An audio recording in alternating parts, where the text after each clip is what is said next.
사람들은요, 본능적으로 고난이 없는 삶을 살기를 원합니다. 시련의 삶을 원하는 사람이 누가 있겠어요? 사람은 누구나 고난이 없는 삶을 원하고 추구하더라는 거죠.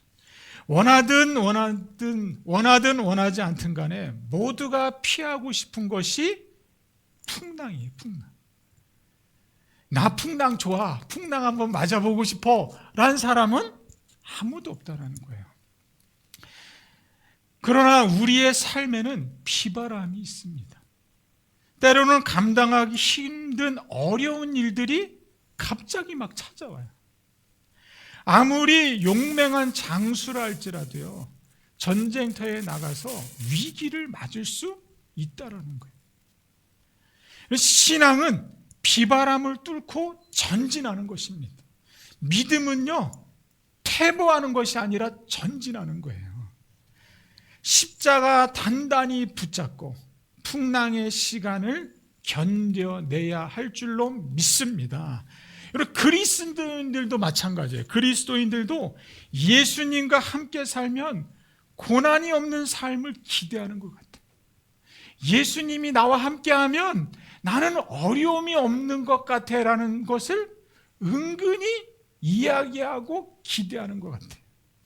여러분, 정말 그럴까요? 정말 예수님과 함께하면 고난이 없고 위기가 없고 어려움이 없을까요? 이건 물어보는 거예요. 여러분, 정말 예수님과 함께 살면 고난이 없을까요? 위기가 없을까요? 전 그거는 믿음 아니라고 봐요. 고난이 없는 면류관은 가짜예요. 예수님과 나와의 그 고난 가운데서 이루어지는 이야기들이 있잖아요. 그것이 나의 믿음이고 이것이 나의 간증인 거예요. 이게 진짜예요, 진짜. 고난이 없는 면류관은 가짜예요. 예수님과 함께 살면 풍랑이 없을까요? 오늘 함께 읽은 말씀은 예수님이 바닷가에서 무리를 가르치시고 저녁이 되자 제자들에게 저 건너편으로 가자라고 말하고 있어요. 그러니까 저 건너편으로 가자는 거 보니까 5장에서 무슨 사역이 기다리고 있었다는 거예요. 예수님은 그냥 가자란 말은 안 할 거 아니에요. 그러니까 이거는 다음에 기회가 되면 말씀을 전할게요. 이 저녁이라는 말도 참 의미가 강해요. 다음에 한번 기회가 되면 한번 그 말씀들을 좀 다뤄볼게요. 저편으로 가자라고 말씀하고 있습니다. 제자들이요, 무리를 떠나 예수님을 배에 계신 그대로 모시고 갔습니다. 여기 떠나다, 제자들이 떠나 예수를 할 때 이 떠나다라는 말은요, 이 원래 제자들이 그물을 버리고 아버지와 품꾼들을 버리고 예수를 따랐다 할 때 사용되는 단어예요. 마가복음 1장에 보면 그물도 버리고 아버지와 품꾼들을 버리고 예수님을 따랐다 할 때 사용되었던 단어예요. 그런데 마가가 굳이 이 떠났다라는 말을 여기서도 또 사용하고 있어요. 굳이 사용한 이유가 있을 거 아니에요. 그 이유는 제자들이 직업과 식구는 물론이요, 무리마저 버려두고 예수를 따라갔다라는 것을 강조하는 거예요. 사랑하는 여러분, 제자들이 모든 것을 버리고 주님을 따랐다면 어떤 보상이 있어야 되지 않을까요? 아버지도 버리고 품꾼도 버리고 내 생활의 터전의 그물도 버리고 친구들도 버리고 주님을 따라다녔다면, 주님을 따라갔다면 내게 어떤 보상이 있어야 되지 않을까요? 오늘 다 침묵하시는 것 같아요. 여러분, 그렇게 생각하지 않아요? 우리가 예수님을 따라간다면 나에게 뭔가가 좀 주어져야 되는 거 아니라고 생각하지 않아요? 아닌 것 같아요. 여러분들 얼굴 표정 보니까 보상이 있어야 되는 것 같아요. 그런데 예수를 따라 모든 것을 버리고 무리를 떠난 제자들은요, 보상은커녕 큰 풍랑을 만나서요 바다에서 거의 죽을 뻔했어요. 우리는 예수님과 함께하고 예수님을 따라다니면 뭔가 주어질 거라고 생각하는데 오늘 본문에 보니까 보상은커녕 뭐만 있었다고요? 풍랑이 있어서 죽을 뻔했다는 거예요. 이게 말이 됩니까 이게? 직업도 버리고 식구도 버리고 친구도 버리고 예수님을 따랐는데 돌아온 것은 축복은 고사하고 바다에서 수장될 뻔했어요. 여러분 예수님 따라가고 싶으세요? 오늘 따라갔는데 돌아온 것이 보상이 아니고 축복이 아니에요. 상이 아니에요. 뭐예요? 죽을 뻔했다라는 거예요. 여러분 따라가시겠어요? 대답 없는 거 보니까 지금 따라갈까 말까 망설이고 있는 것 같아요. 전부 다. 주님을 따른 결과가, 주님을 따라간 결과가 풍랑이었다는 거예요. 주님을 따라갔던 것이 고난이었다는 거예요. 주님을 따라간 결과니 시련이었다라는 거예요. 행복이고 축복이고 은혜고 이런 걸 기대하고 주님을 따랐는데 제자들이 내게 생명이 있음을 알고 따라갔는데 예수님을 따라갔던 결과가 풍랑이었다는 거예요. 시련이었고 고난이었다라는 거예요. 여러분 우리도 그러지 않나요? 우리도? 예수를 제대로 믿으려고 하면 사탄의 방해가 있지 않았나요? 기도만 하려고 그러면 왜 이렇게 전화가 자주 와? 오늘 좀 어려운 일에서 기도 좀 하려고 그러면 자꾸 전화. 안 하던 전화가 그렇게 와. 안 하던 남편이 전화가 와. 뭐 자식들이 전화가 와. 기도를 할 수 없게 만들어요. 성경을 좀 읽어보려고는 왜 이렇게 졸려요 또 막. 막 다를 때는 드라마 볼 때는 졸립지 않아. 눈물을 흘리고 막 조용히 좀 해봐. 귀가 안 들리잖아. 막 이렇게 드라마를 보는데 성경만 읽으려면 왜 이렇게 졸린지 몰라. 전도 좀 하려고 마음만 먹어보세요. 일이 자꾸 생겨요. 막 누가 초인종을 누르지를 않나. 택배 온다고 하지를 않나. 일이 자꾸 생겨서 무엇을 할 수 없게 만들어요. 제자들이나 우리들이나 비슷한 것 같아요. 사람은 내 삶의 풍랑을 피할 수 있을까 없을까를 고민하며 살아가요. 그럼 내 삶에 풍랑을 피할 수 없다면 어떻게 해야 될까요, 여러분? 내가 살아가는 내 인생에 풍랑을 피할 수 없다면 어떻게 해야 되냐고요. 그럴수록 하나님이 일하시는구나라는 것을 기억하시기를 바랍니다. 여러분 삶에 고난이 오고 시련이 오고 어려운 일이 막 오면 올수록 무슨 사인이다? 하나님의 사인이라는 것을 기억하시길 바랍니다. 그럴 때마다 고난 앞에 좌절하지 말고 일어서시기를 바랍니다. 주저앉으면 안 돼요. 고난 앞에 주저앉으면 일어날 수가 없어요. 어려운 삶 속에 포기하면요, 기적은 일어나지 않아요. 그럴 때일수록 주님을 바라보시기를 바랍니다. 푸른 바다 나서니 몸 어디든지 가오리다. 이것을 잊어버리면 안 된다는 거예요. 내가 예수를 믿고 예수님이 내 안에 온 것을 확신한다면 고난이 오면 올수록 주님 앞에 나가야 돼. 포기하지 않게 되기를 바랍니다. 인생에서 풍랑을 피할 수 있는가 없는가를 알려면 일기예보 보면 되지 않을까요? 이번에도 그냥 풍랑이 엄청 온다고 막 정부에서 막 그랬는데 영종도 그냥 지나가서 참 감사하고, 우리나라 그냥 지나가서 감사해요. 일기예보가 우리를 지켜주는 게 아니에요. 제자들이 예수님을 모시고 가는 길은요, 절대로 순탄할 수 없는 것을 깨달아야 돼. 하나님의 역사는 사탄의 방해가 있다는 것을 알아야 돼. 악한 마귀는 예수님과 제자들이 타고 있는 배를 가만히 놔두질 않고 있었어. 우리의 삶에서 피할 수 없는 풍랑을 만났을 때 우리는 어떻게 해야 되느냐, 그 대답을 오늘 본문에서 한번 찾아보자고요. 다른 곳에서 찾아보는 것이 아니라 오늘 말씀에서 한번 찾아봤으면 좋겠습니다. 37절. 자, 오늘 37절 같이 말씀을 읽겠습니다. 큰 광풍이 일어나며 물결이 배에 부딪혀 들어와 배에 가득하게 되었더라. 배가 어느 정도 갔는지는 좀 모르겠어요. 그러나 바다에 큰 광풍이 일어나고 있어요. 물결이 배에 부딪혀 들어오고 있다는 거예요. 아주 긴박한 상황이에요.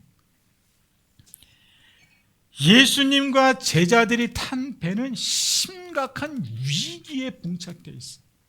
여러분, 배 타보신 적 있으세요? 배 타고 갔을 때 비바람 치고 풍랑이 일어나고 막 이럴 때 여러분 마음은 어떠세요? 무서워요. 배 타고 싶은 마음이 없어요. 저는 그런 경험이 없어서 이것을 좀 어떻게 좀 표현을 잘 못하겠어요. 그래서 여기 오다 보면 배 이렇게 거꾸로 된 거 있잖아요. 풍랑이 이러면 배가 막 이렇게 된다고 하더라고요. 그러면 그 상황 속에서 어떤 일이 벌어졌냐는 것을 여러분이 상상하면서 오늘 본문을 보셔야 돼요. 그냥 상상 없이 그냥 그랬어 이러니까 내 마음의 감정이 아무것도 일어나지 않아요. 예수님과 제자들이 탄 배가 바다로 가고 있어요. 근데 갑자기 풍랑이 일어나서 막 정신없는 거죠. 심각한 위기에 빠져 있습니다. 큰 광풍이 일어나며 물결이 배에 부딪혔다라는 거예요. 이거는 한 번만 부딪힌 것이 아니에요. 지속적으로 계속해서 물이 배에 부딪혔다라는 거예요. 그래서 배에 물이 들어오는 거예요. 계속 부딪히니까. 그런 표현이에요. 배에 물이 들어오니까 제자들은요, 자신들의 힘과 노력으로 얼마든지 폭풍을 뚫고 지나갈 수 있을 거라고 생각했을 거예요. 왜? 예수님의 제자들은 다 어부잖아요. 어부니까 그런 풍랑은요, 늘 만났던 거예요. 그러니까 위기 상황이 올 때도 제자들은 어떻게 했다고요? 자기의 힘과 노력으로 그 풍랑을 이길 수 있을 거라고, 그 풍랑을 지나갈 거라고 했다라는 거죠. 큰 강풍 앞에서 자신들의 노력이 허사가 되자 비로소 이 제자들은 예수님을 찾았다라는 거예요. 처음부터 예수님을 찾은 것이 아니라 큰 광풍이 일어나니까 어부 출신인 제자들이 자기의 힘과 노력으로 그 풍랑을 뚫고 지나갈 수 있을 거라고, 얼마나 그 풍랑과 사투가 있었겠어요. 얼마나 그 풍랑 앞에서 자기들의 그 갈릴리 바다에서 살아온 그 굵직한 그 근육을 가지고 어떻게 해요? 이겨나갔을 거라고 생각했을 거 아니에요. 어수선한 상황에서 예수님은 무엇을 하고 있었냐는 거예요. 막 그렇게 막 혼돈의 그 상황 속에서 예수님은 무엇을 하고 있었어요? 예? 예수님은 무엇을 하고 있었어요? 자고 있었다는 거예요. 38절. 자, 같이 한번 읽어봅니다. 예수께서는 고물에서 베개를 베고 주무시더니 선생님이여, 우리가 죽게 된 것을 돌아보지 아니하시나이까. 아멘. 큰 광풍 앞에서 자신들의 노력이 허사가 되니까 제자들은 비로소 예수님을 찾았다라는 거예요. 그런데 저는 이해가 안 되는 게, 어수선한 상황에서 예수님이 자고 있어요. 그 배가 얼마나 이게 놀이 심한데 예수님이 자고 있을까? 여러분, 이게 말이 된다고 생각하세요? 여러분, 성경을 읽으면서 말씀을 준비하는데 이게 이해가 안 되는 거예요. 막 큰 풍랑이 막 이렇게 막 부러제끼는데 거기서 잠을 잘 수 있겠냐고. 잠을 잘 수 있겠어요? 피곤해도 이렇게 막 난리치고 있는데 잠이 와요? 그러니까 성경을 그냥 보니까 그런 거예요. 성경을 읽을 때 입체적으로 자기가 빠져 들어가 보세요. 난 이해가 도저히 안 되는 거예요. 이해가. 풍랑이 일고 파도가 부딪히고 폭풍이 불고 배에 물이 막 차고 들어오는데 제자들이 아우성치는데 예수님은 아무 일이 없는 것처럼 평안히 자고 있어요. 이해가 될 수 없어요. 평안히 자고 있는 예수님을 이해가 할 수 없어요. 이에 제자들이 자기 힘과 노력으로 안 되니까 그때 비로소 주님을 깨우기 시작하는 거예요. 주님을 깨우면서 뭐라고 얘기하냐면 38절에 다시 한번 읽어보면 38절 선생님이여 우리가 죽게 된 것을 돌아보지 아니하시나이까. 여기 액센트가 좀 있어야 돼요. 막 아우성 치고 난리 났는데 선생님 일어나서 이렇게 했어요? 선생님 막 난리 났을 거 아니에요. 목사님 지금 상황이 어떤데 지금 자고 계시냐고 막 이러잖아요. 우리가 전화 오면 급한 거예요. 다급한 거예요. 선생님 우리가 죽게 됐는데 이 표현이에요. 죽게 된 나를 돌보지 않냐고. 이 말이 되냐고. 이게 자고 있는 게 막 그러는 표현이잖아요. 갑자기 불어닥치는 큰 풍랑 앞에서 어떤 반응을 보이시겠습니까? 여러분 같으면 어떤 반응을 보이시겠습니까? 제자들처럼 열심히 자기 힘으로 파도를 헤쳐나갈 수 있을 거야 라고 노를 계속 저으실 겁니까? 아니면 모든 것을 포기하고 주저앉아서 그냥 엉엉 울고만 계시겠습니까? 아니면 제자들처럼 예수님을 깨우며 살려달라고 부르짖겠습니까? 1번, 2번, 3번 중에 여러분은 어떤 반응을 보이시겠습니까? 여전히 내 힘으로 헛되고 헛된 것을 찾고 있지는 않습니까? 여전히 제자들처럼 내 삶에 위기가 왔음에도 불구하고 여전히 나는 내 힘으로 내 인맥으로 지금까지 살아온 경험으로 이 어려움을 이겨낼 수 있을 거야 라고 생각하고 그 어려움과 싸우지 않고 있습니까? 여러분 각자 자기를 한번 생각해 보세요. 나나 제자들이나 별반 다를 게 없어요. 기억하시기 바랍니다. 주님이 함께 탄 배는 어떤 풍랑도 전복시킬 수 없다라는 사실입니다. 우리는 제자들이 예수님을 깨우며 부르짖는 사실에 주목해야 돼. 죽을지도 모른다는 두려움 속에서도요, 제자들은 주님을 의지했다라는 거예요. 우리도 이런 상황이라면 같은 반응을 보여야 되지 않을까요? 내 삶에 위기가 오고 내 삶에 시련이 왔을 때 여전히 나는 내 인맥으로 어려움을 이겨내려고 했던 나도 그러지 않나요? 이것저것 다 해봐도 안 되니까 주님이나 한번 찾아봐야 되겠다.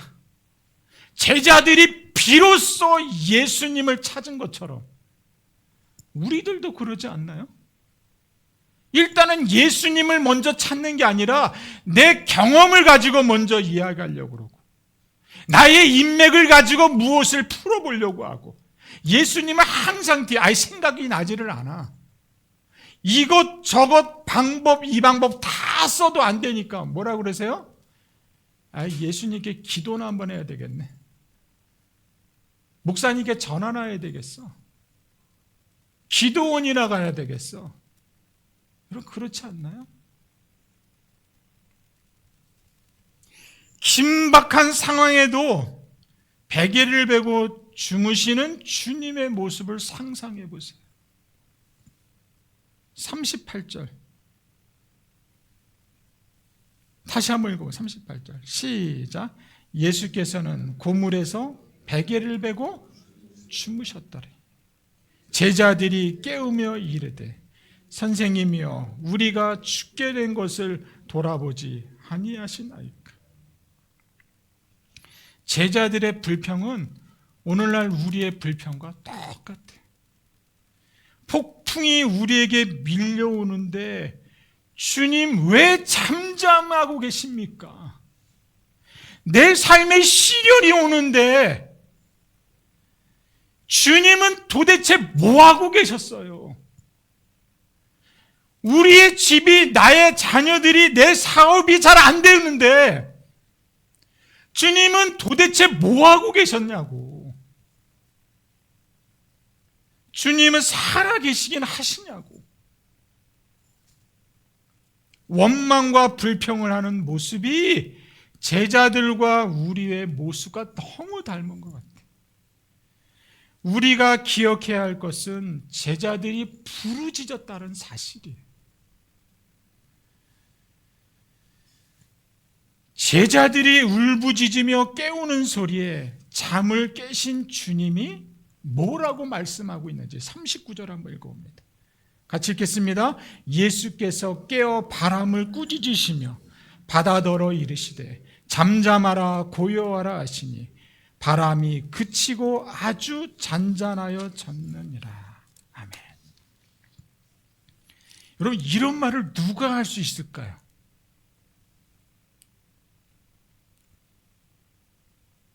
예수께서 깨어 바람을 꾸짖으시며 바다더러 이르시되 잠잠하라 고요하라 하시니 바람이 그치고 아주 잔잔하여 졌다.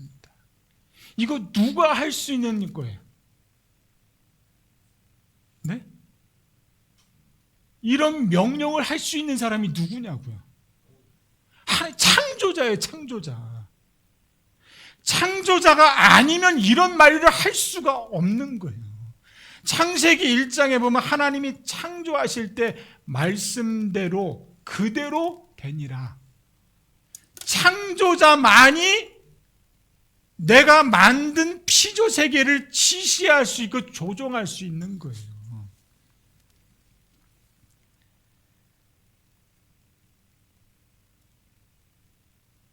예수님이 깨어나시자마자 문제가 해결되고 있음을 봅니다. 바람을 꾸짖으시며 바다에게 잠잠하라고 명하시자 아주 잔잔해졌습니다. 누가 바다와 바람에게 명령할 수 있냐는 거예요. 창조자만이 할 수 있습니다. 하나님이 말씀하시면 그대로 될 줄로 믿습니다. 할렐루야. 할렐루야. 하나님이 말씀하시면 되는 거예요. 하나님이 창조자신데 무엇이 두렵습니까? 주님은 제자들을 바라보시면서 말씀하셨어요. 40절 어찌하여 이렇게 무서워하느냐? 너희가 믿음이 없느냐? 폭풍과 파도가 잔잔해지는 것을 보고 제자들은 오히려 더 큰 두려움에 쌓였다는 거예요. 풍랑 앞에서 두려워한 것이 아니라, 풍랑 앞에서도 두려워했지만 바람과 파도를 잔잔케 하시는 예수님을 보면서 제자들이 더 두려워했다는 거예요. 더. 도대체 바람과 바다조차도 순종하는 이분은 누구냐라는 거예요. 이분.